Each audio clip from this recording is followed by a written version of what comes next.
আজকের কেকটা আমি বাংলাদেশের কিছু বেকারসদের দেখেছি যে তারা এইরকমভাবে মানে চেরি ফুলগুলো বানায়। আর সত্যি তারা অনেকটা সুন্দর বানায়, প্রচুর সুন্দর হয় তাদেরগুলো। তো আমি চেষ্টা করেছি, তো তোমরাও জানিও যে তোমাদের কেমন লাগলো। তো পুরো ভিডিওটা তোমরা মন দিয়ে দেখো। আর কিছু কথা বলতে চাই যে আমার দামের সাথে কারোর দাম প্লিজ মিলিয়ে ফেলো না, কারণ কি আমাকে এই বিষয়ে জাজ করো না বা কারণ আমি সম্পূর্ণ আলাদা জায়গা থেকে কেক শিখেছি, আর অন্যরা আলাদা জায়গা থেকে কেক শিখেছে। আর প্রত্যেককে আলাদা আলাদা জিনিস দেয়, প্রত্যেকে আলাদা আলাদা দোকান থেকে প্রোডাক্ট কিনছি আমরা, প্রত্যেকের প্রোডাক্টের দাম আলাদা হচ্ছে।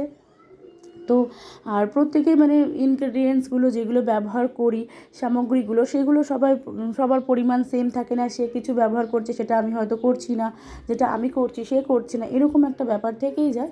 তো কারোর সাথে কারোর দাম মেলে না, কিছু সিমিলারিটি থাকে বাট মেলে না। তো এইরকমভাবে মানে যদি তুমি সবার কাছে সেম পেতে চাও তাহলে সেটা ভুল হবে। অনেকে যেটা জানে না সেটা আমি একটা ছোট ভিডিওর মাধ্যমে আমি তোমাদেরকে জানানোর চেষ্টা করলাম। প্রত্যেকের আলাদা আলাদা মানে তারা যা উপকরণগুলো ব্যবহার করছে সেই উপকরণ অনুযায়ী প্রত্যেকটা হিসাব করেই একটা প্রাইস লিস্ট বের হয়। তো প্রত্যেকের সাথে প্রত্যেকের মিলটা সেই জন্য থাকে না। তো আশা করি সকলকে বোঝাতে পারলাম আমার কথাগুলো। আর এবার আসি কেকের কথায়। কেকটা কেমন লাগলো অবশ্যই তোমরা জানিও। যে আমি চেষ্টা করেছি যেই পাতাগুলো করেছি সেটা একটা স্পুন কেটে করেছিলাম, আমি এটা ফার্স্ট টাইম ট্রাই করেছিলাম, ভালোই হয়েছে নো ডাউট। আর এই কেক নিয়ে যদি কোনো কিছু প্রশ্ন থাকে, কোনো কালারের বিষয় বা কিছুর বিষয়, তাহলে আমাকে অবশ্যই কমেন্ট করো, আমি জানিয়ে দেবো। টাটা, বাই বাই, দেখা হচ্ছে নতুন কোনো ভিডিওতে। সুস্থ থেকো, ভালো থেকো।